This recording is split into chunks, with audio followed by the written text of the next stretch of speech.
So you're a cop, not a detective? Detective, yeah. I'm a lieutenant. Oh, okay. Gotcha. So you're excited? Yeah, I'm pretty excited. Are you excited? Yeah.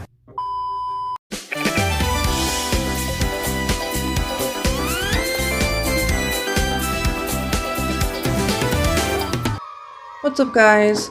So today I'm going to be doing another video on To Catch a Predator.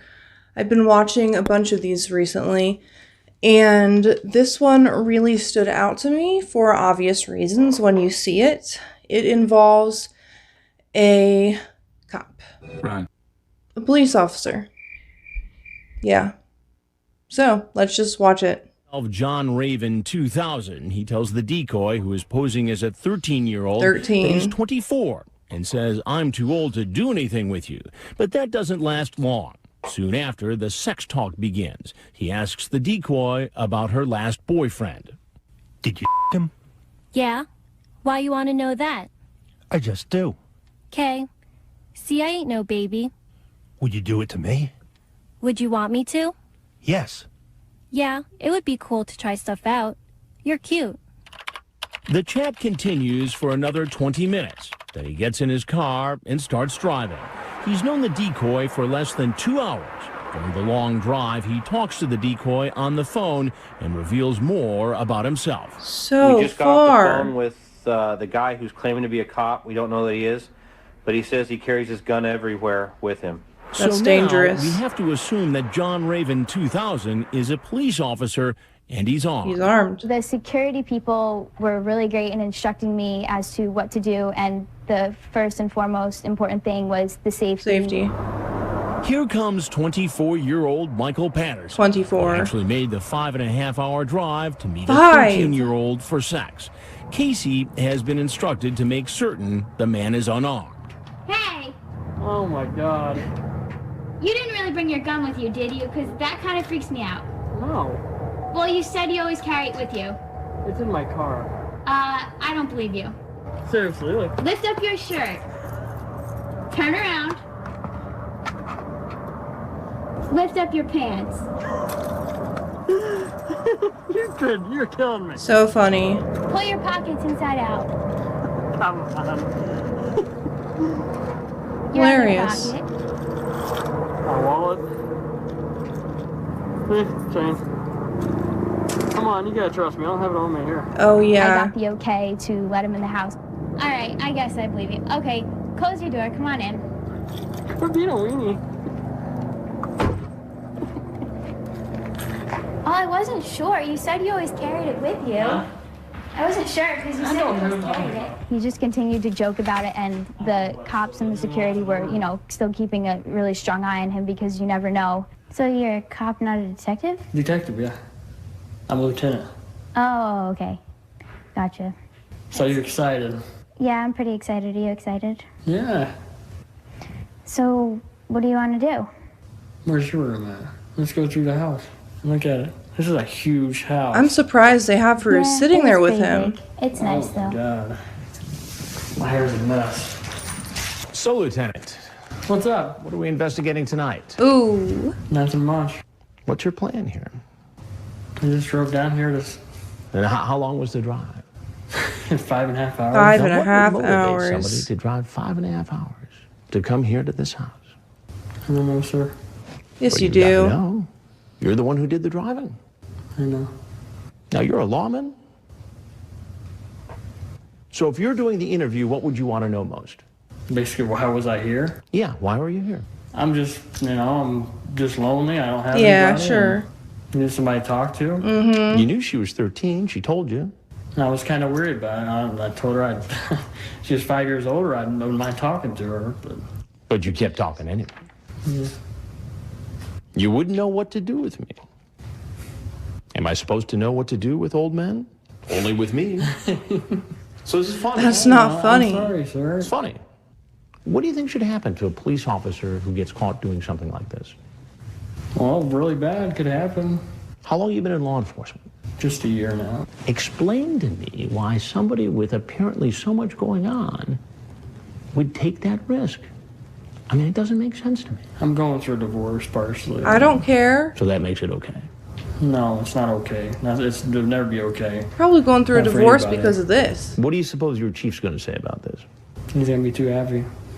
Well, there's something you got to know. And it's I'm Here we Chris go. Hanson with Dateline NBC. And we're doing a story on adults who try to meet young teens online for sex.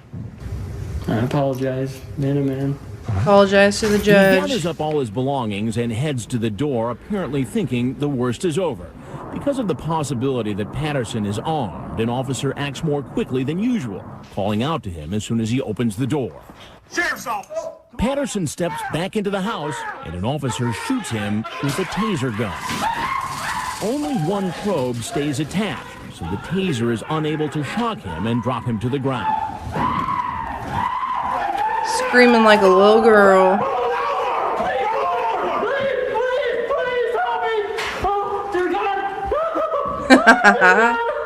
Once Patterson is cuffed, he's brought outside and taken away to the local police station.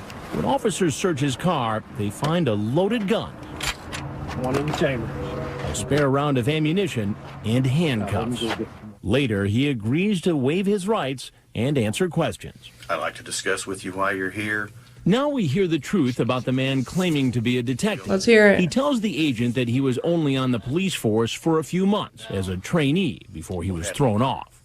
It was a traffic violation. I violated their SOP, their standard operating procedure. He was out of his jurisdiction in his personal car using police lights. I got some blue red lights and I put them in my car. It was thrown out of court. So they dismissed me for that, but it was thrown out. How long ago was that? Just about like a month ago. But according to the local prosecutor, the case wasn't dismissed. He still faces the charge of impersonating a police officer. Dang. That wasn't his only run-in with the law. Patterson charged more than $1,400 on a credit card that had been mistakenly sent to him. He pleaded guilty to one count of theft, a misdemeanor, served 3 days in jail, and received 1 year probation. Wow. So you had intentions to at least have oral sex with her. Yeah. And how old did she tell you that she was? Said going on 14. So I knew 13. I screwed up talking to a girl that age. I knew. I'm not stupid. I'm not no creep. Yes, you are. I love how he says, I'm not stupid. I'm not a creep. Yes, you are. You're so stupid, and you are the definition of a creep. You know a 13-year-old for 2 hours, and you drive 5.5 hours to go and meet her. Like, that's disgusting. And then he says he's a cop, like that's cool or something. Like, yeah, I'm a cop. I have a gun. I normally carry a gun around me. And he's really not even a cop. He was a cop. He got in trouble for driving around with fake sirens on a car in the wrong jurisdiction. So he's a criminal. He's a freaking con man, and he's a pervert.